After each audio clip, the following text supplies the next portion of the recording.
म्हणजे सगळ्यांना तुम्हाला माहिती असेल की आमच्या लग्नाला 20 वर्ष झालेले आहेत. Big achievement. आम्ही पण प्रोग्राम करायला पाहिजे 25. नाही, त्याच्या पुढची स्टोरी वेगळी आहे जरा. त्याच्या पुढची स्टोरी ही आहे की पहिलं लग्न करून आलेल्या दिवशीपासून आतापर्यंत मी उखाणेच घेत आहे.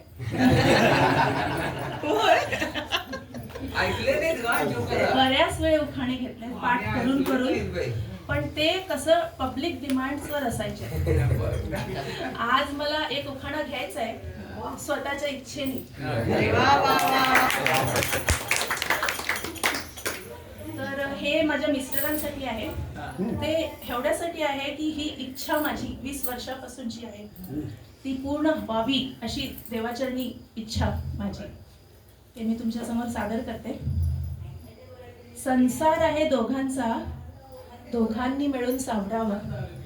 संसार आहे दोघांचा, दोघांनी मिळून सावरावा. अंजलीनी प्रसारा केला तर सत्यव्रत रावांनी आवरावा.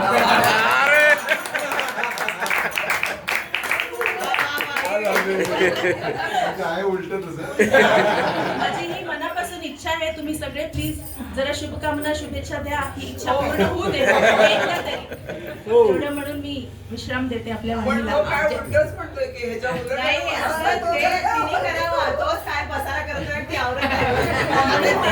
इच्छा अशी आहे, अंजली पसारा केला तर सत्यव्रत रावांनी आवरावा. आवडतात आमचे पोरावर नाही होत. आता सगळ्यांसमोर त्यांनी वचन दिलेलं आहे. अशी इच्छा. माझ्या पंचायत आला, मला आशीर्वाद दिले, त्यामुळे सर्वांचे आभारी आहे.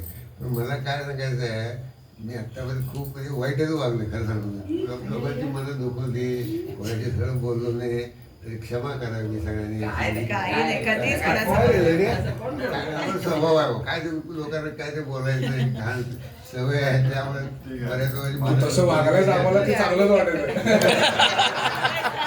म्हणजे आम्हाला कधी कळलं आमचं अच्छा म्हणजे तुम्ही ते बोललो नाही वाईट होता. माफी मागतो, सर्वांनी क्षमा करावी. एक बाबांचं आवडतं एकमेव इंग्रजी गाणं आहे. कोण सांगू शकत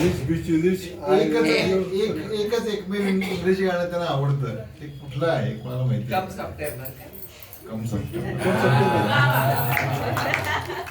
ते बडबडेंच्या घरात आम्ही लहान असताना सारखं लागायचं. तो म्हणतोय तर ठीक आहे, पण तुला माहित नसेल तर सांगतो. आता बोललास दुखवलं वगैरे, पण आमच्या ज्या जनरेशन, आम्ही काय 11 लोक जे आहोत, आमच्या जनरेशन जे काही 3 ते 3 आणि आम्ही दोघं, तर त्या 11 जणांमध्ये तू इन्स्पिरेशन आहेस आम्हाला. की नानू काका सारखं जगता आलं पाहिजे, निवांत, काय कसलं टेन्शन नाही, काय नाही.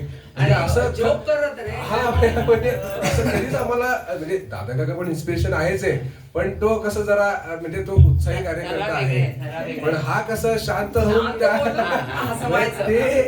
ते त्याचा आधीपासून तुझा आहे. त्यामुळे असं काय तो समजू नको, आधीपासून आम्हाला तू करतो, काम करतो.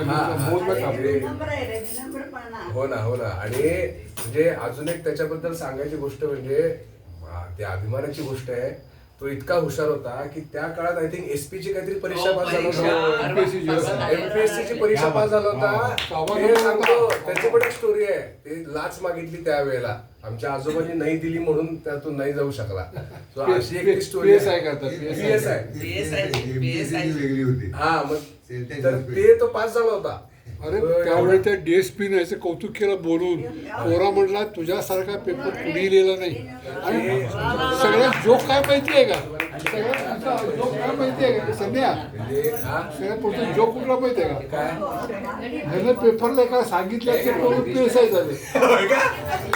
याचं बघून लिहिलं तर ते पीएसआय झालं, असं झालं.